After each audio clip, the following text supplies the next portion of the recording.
зовут Амир, это мой первый бокал.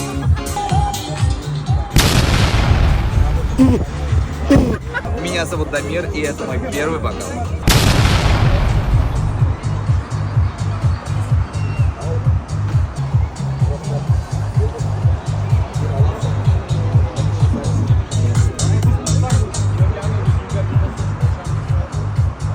Меня зовут Леша, и это мой первый бокал.